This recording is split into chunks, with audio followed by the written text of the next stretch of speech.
Greetings and welcome. We are in Senior English A, and our objective now for the hour is to introduce ourselves for the first time to sonnet writing, and more particularly to the sonnets of Edmund Spenser.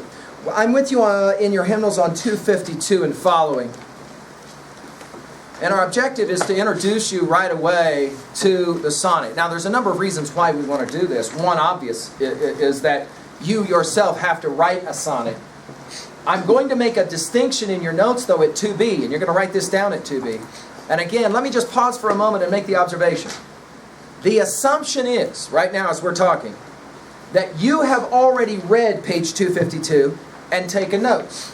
That you have already read the sonnet, the information on 253, and taken notes. That you have read the two sonnets on 254 and made annotative notes over each one of those sonnets. Now on 252, 253, your note-keeping here should just have been bullet point work level 1.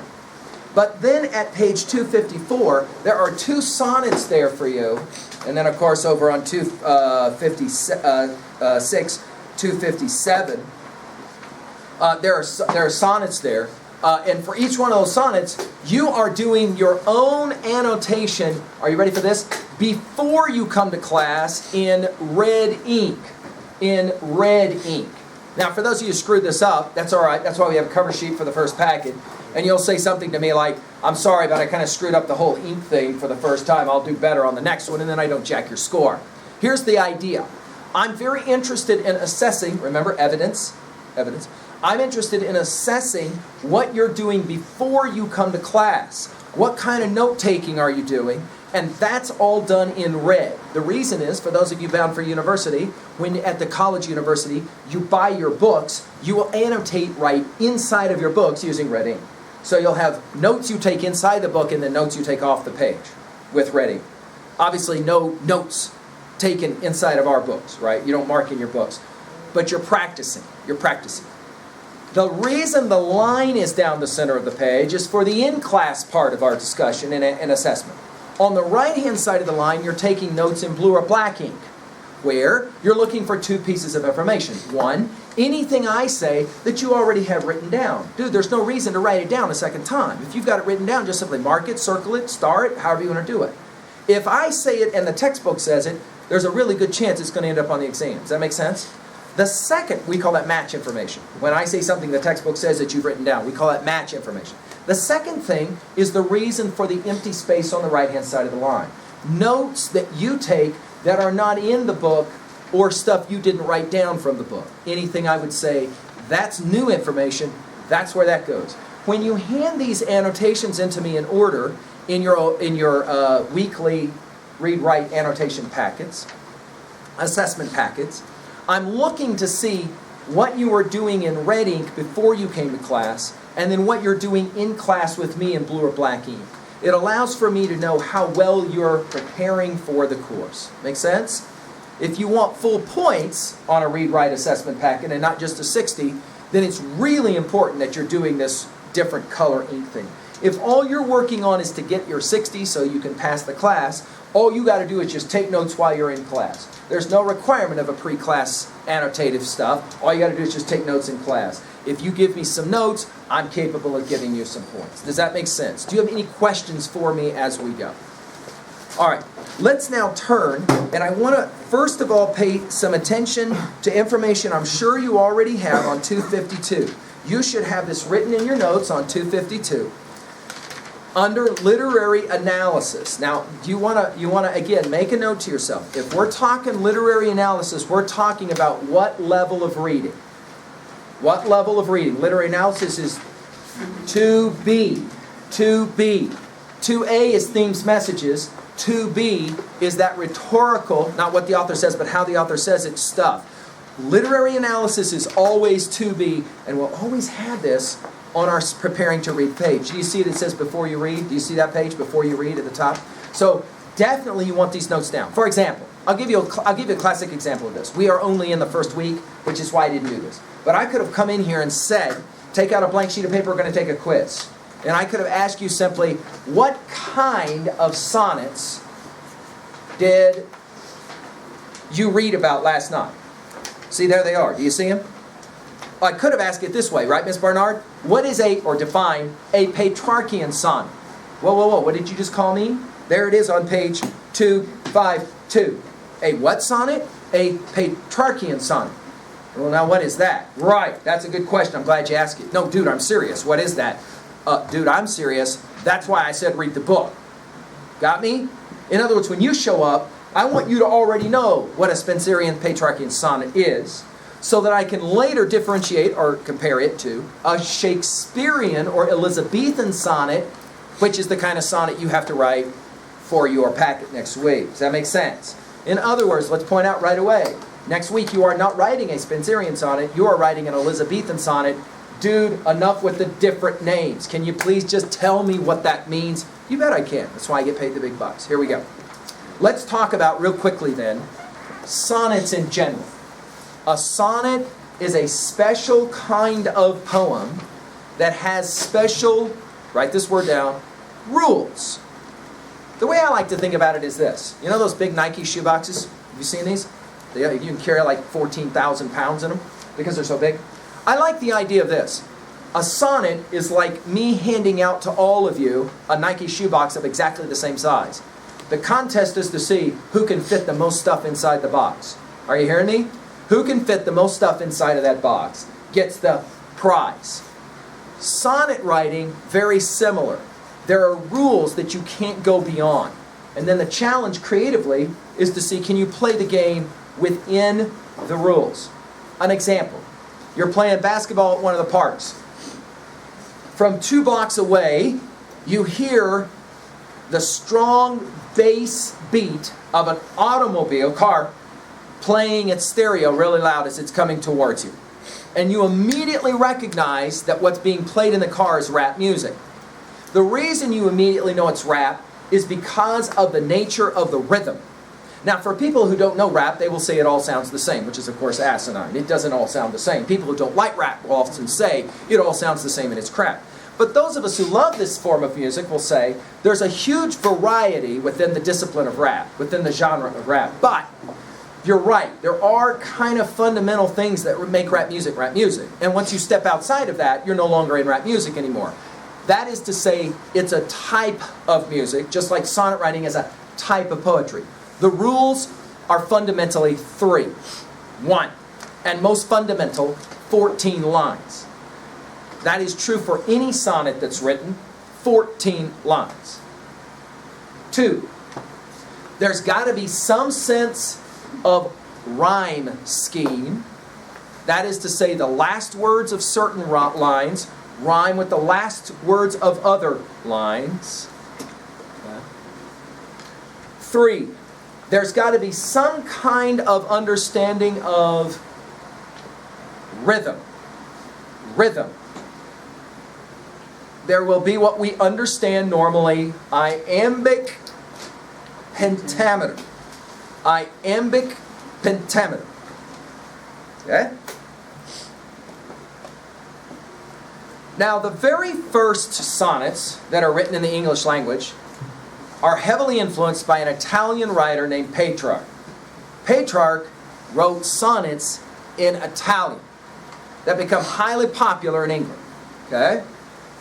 So English writers start playing the same game Petrarch plays. I'm with you now, working on 252. Notice the Petrarchian sonnet. It is divided into an 8-line octave. I need more focus out of you, Beck. 8-line octave. Following a certain kind of rhythm. Do you see it? A, B, B, A. A, B, B, A. Do you see it? That is to say, the last word of the first line rhymes with the last word of what line? The fourth line. See it? The last word of the second line rhymes with the last word of the third line. A, B, B, A. A, B, B, A. Keep going. Often the octave poses a problem. You need to write that down. That's answered in the sestet. That's the 6 lines to follow. Again, C, D, E, C, D, E. Do you see that? So the first 8 lines, A, B, B, A, B, B, A.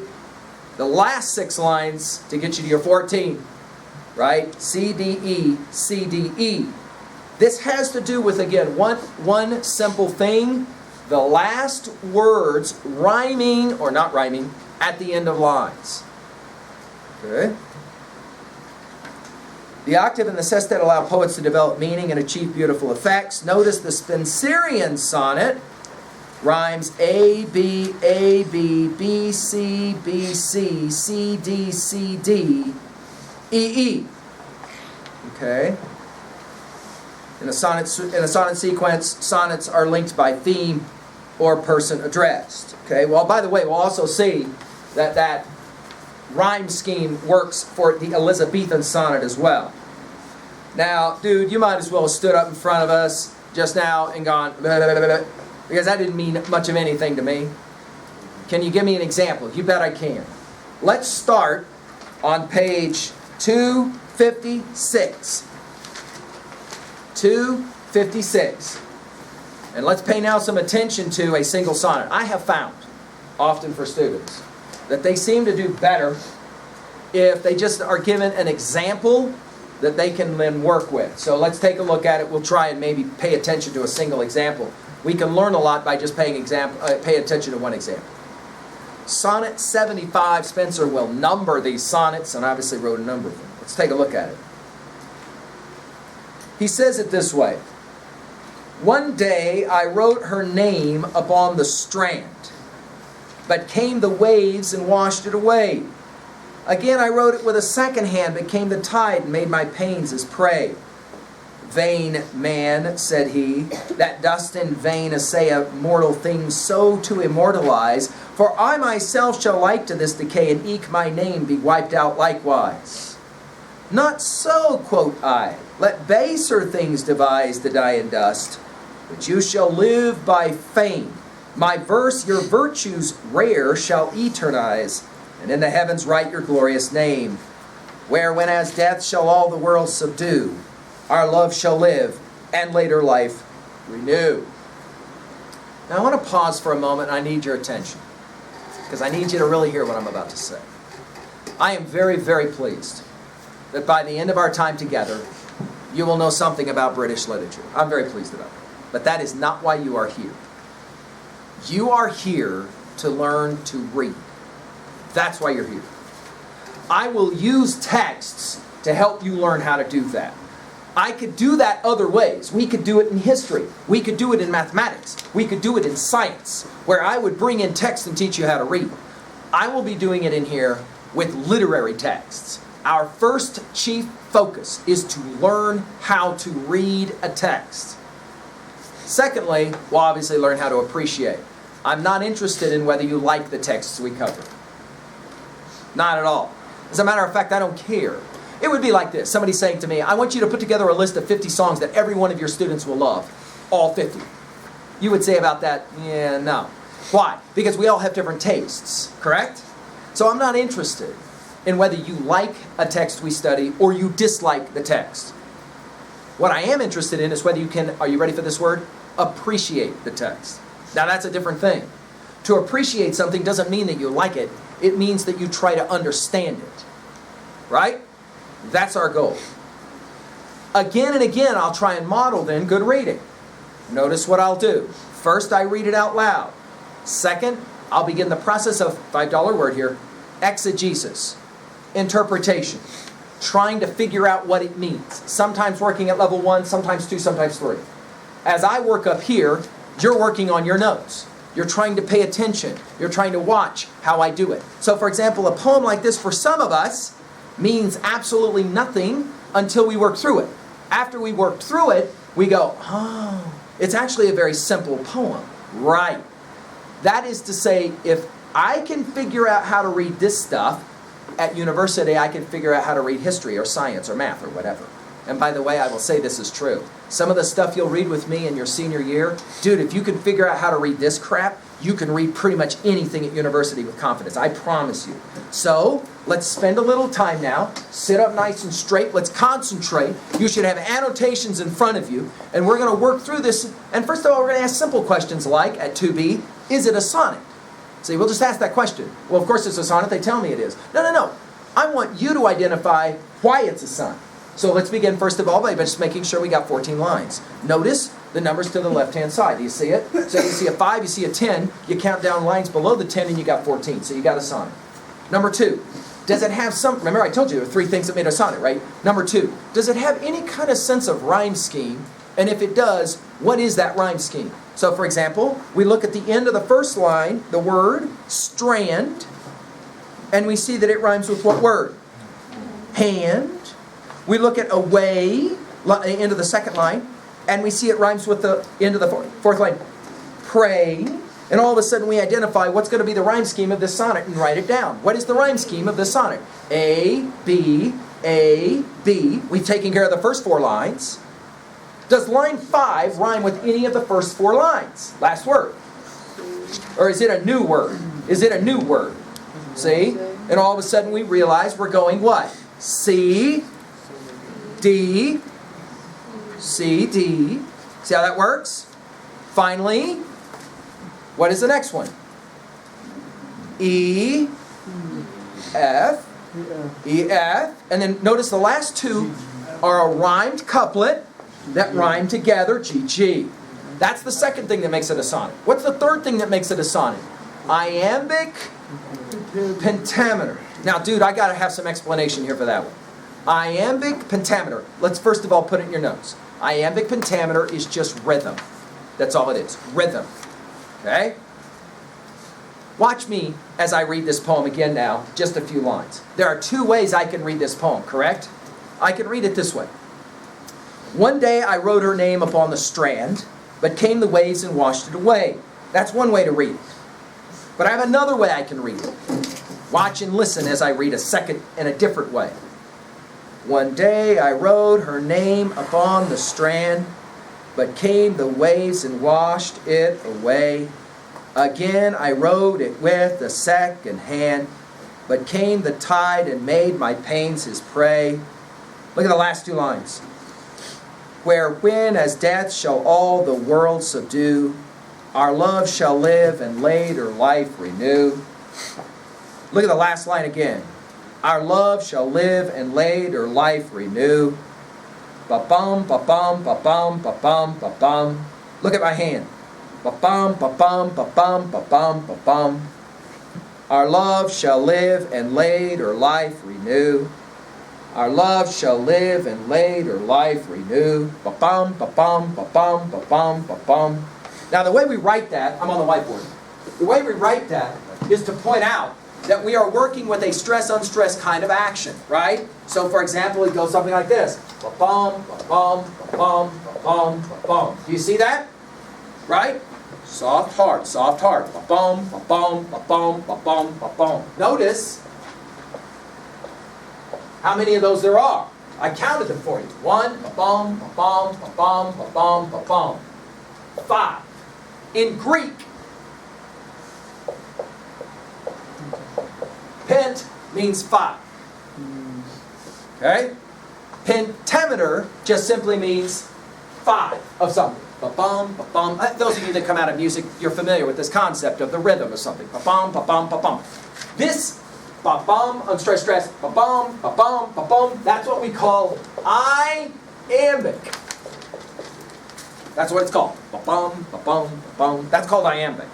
And by the way, in the English language, we speak often in iambic. It's a very noticeable rhythm in English speech. Ba-bum, ba-bum, ba-bum. Practice it really quickly on the paper in front of you. Can you write down a line of iambic pentameter of anything? It doesn't have to say anything really remarkable. I wish that I was someplace else right now. See, I just did it. Go ahead, try and write something down for you. I wish that I was someplace. I just did that off the top of my head. I wish that I was someplace else right now. Ba-bum, ba-bum, ba-bum, ba-bum, ba-bum. Go ahead. Hey, I literally physically want you to write something down. Go. And some of you will say it in your head and try and hear it. Some of you will do with your hands to do it. That's fine too.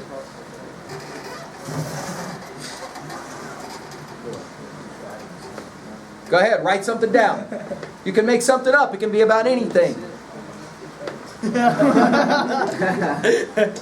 This really is a stupid thing to do. Look, there we did it. This really is a stupid thing to do. Ba-bum, ba-bum. Just start writing words. Just start writing words. I want to show you how easy it is to do this. Ba-bum, ba-bum, ba-bum. Beck, read yours out loud. What do you got? Beck, what do you got? Read it out loud. What do you got? Come on. I can't. That's a start. I can't read out loud. Keep going. Hear it. Hear it. Ba-bum, ba-bum. It doesn't have to rhyme. We're in one line. There isn't going to be any rhyming. I can't do the rhythm. Ba-bum, ba-bum, ba-bum. I can't do the rhythm. Write it down. Let's go. Keep playing it. I want you to hear it in your head. If you write it down, you can scratch it out and keep going. Ba-bum, ba-bum, ba-bum, ba-bum, ba-bum. And if you get one line done, write a second line. Ba-bum, ba-bum, ba-bum, ba-bum, ba-bum. Let's go, let's go. Ba-bum, ba-bum. Just try it. Some of you will say, I can't do it. And in the very language of saying, I can't do this, you're already speaking iambic. I'm telling you, it's part of our speech patterns. Ba-bum, ba-bum, ba-bum, ba-bum, ba-bum. Give it a try. You got to come up with 14 of these lines anyway. You might as well get started. Ba-bum, ba-bum, ba-bum, ba-bum, ba-bum. Has to be 5. Iambic pentameter. Has to be 5. Ba-bum, ba-bum, ba-bum, ba-bum, ba-bum. When you're finished and you have something written down, read it out loud to somebody sitting next to you.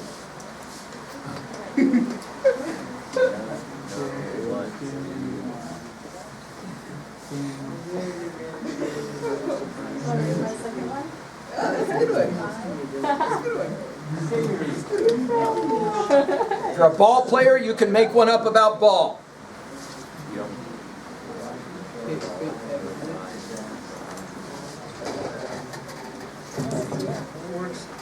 Ba-bum, ba-bum, ba-bum, ba-bum, ba-bum.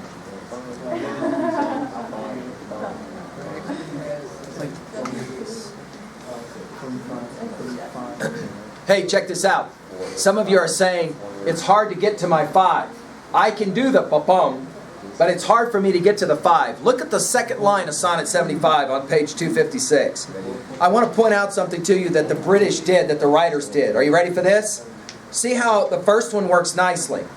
One day I wrote her name upon the strand. Do you see that? Are you reading it with me on 256? Yeah. One day I wrote her name upon the strand. But Hernandez, look at the second line. But came the waves and washed it away. Uh-oh. The washed is one word. It's not dual syllabic. It's not 2. So you technically don't have it. But do you see that little mark above the E? Raise your hand if you don't see it. Do you see that little mark above the E? That's code language, and what it means is an extra accent. The way you were supposed to read this in is, but came the waves and washed it away.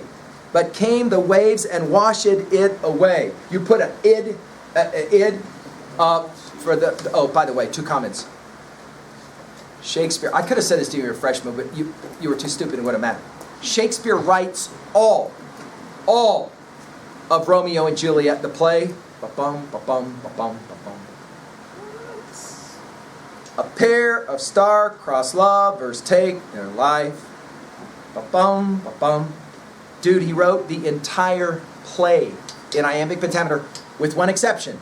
Any time in the play that there's about to be a fight where harmony breaks down, no iambic pentameter. The rest of the play, iambic pentameter. Wrote the whole play in iambic pentameter. Do you remember when Romeo gets thrown out and he keeps saying over and over again the word banished? He doesn't say banished. He says banished, banished, banished. And he'll say it over and over again. That pronunciation is just like this, right? So Shakespeare can get his iambic pentameter, banished. Right? Got me? All right, there's one more. Oh, by the way, Shakespeare and Spencer, contemporaries, lived at the same time. Now, we've been working at 2B. But now let's jump to level 1 real quickly and make sure we understand what this simple little poem is all about.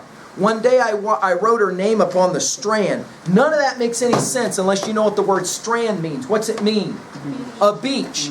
He wrote her name in the sand of the beach. Then came the waves and washed it away. Yeah, no duh. You write something on the sand on a beach, the waves hit the sand, and it's gone, right? Makes sense. He's writing what name on the sand? His girl's name. Yeah, he's walking with his girl on the beach, and he writes her name on the beach sand, and a wave comes and wipes it away. Third line. Again I wrote it with a second hand, but came the tide and made my pains his prey. Simple observation at level 1. What happens? He writes her name on a beach, and what happens? The name gets wiped out. Notice what she says next. Read it with me. Vain man. Vain here means silly. Silly boy, she says to her guy. Vain man, she said, that dost in vain essay, in other words, try to do something that's silly, a mortal thing, so to immortalize. In other words, she says, I'm mortal, I'm going to die. Why would you write my name on the sand and expect it to stay there forever? Like my name, like me, she says, all dies, all goes away. I'm not immortal. My name can't be immortal.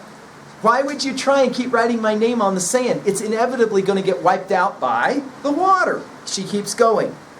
For I myself shall like to this decay. I got to die. All of us have to die and decay. And eke my name be wiped out likewise. I know that my name will be wiped out, as Marcus Aurelius will have said, soon you will have forgotten all things, and all things will have forgotten you. She says, you silly boy, that's just the way life is. Look at his response. Watch this. Not so, said I, quote I. Let baser things devise to die in dust, but you shall live by fame. He says, no, you're not going to die. You're going to live forever. What? What do you mean live forever? Keep reading. My verse. What's that mean? My poems. My verse, your virtues rare, shall eternize. Eternize meaning to live forever. Whoa. What did she just say? What's he said to her? He's like, my poems are going to keep you alive. My poems are going to keep you alive long after you're gone. Keep reading. And in the heavens write your glorious name, where when as death shall all the world subdue, our love shall live and later life renew. He says to her, every time somebody reads this poem, that somebody's going to remember you, and it's like you never died. And you can imagine she rolled her eyes and went, oh, a guy will say anything to get the girl. But wait a minute. We just read the poem. Which means he was right. He won. Somewhere from the grave, he rolls his eyes and says, oh, really? Who's rolling eyes now? I told you. Every time this poem gets read, my girl gets remembered. It's like she never died. And all of a sudden, the guy says, see, I told you so to the girl. Of course, you have to die physically. But he says, you will be remembered forever every time my poem is read. By the way, I should point out, this is one of the most famous sonnets in all the English language. It gets read every year, ever since it was published. People are always reading this poem. He won. Spencer won. He wasn't lying after all. Kind of. Guys will say anything. Did we say that right, girls? Guys will say it. But in this case, he was actually right. Notice the simplicity of the poem now that you understand it. It's pretty easy poem to understand once you start to break it down. Now your challenge is to do the same thing with the other two poems, Sonnet 1, Sonnet 35.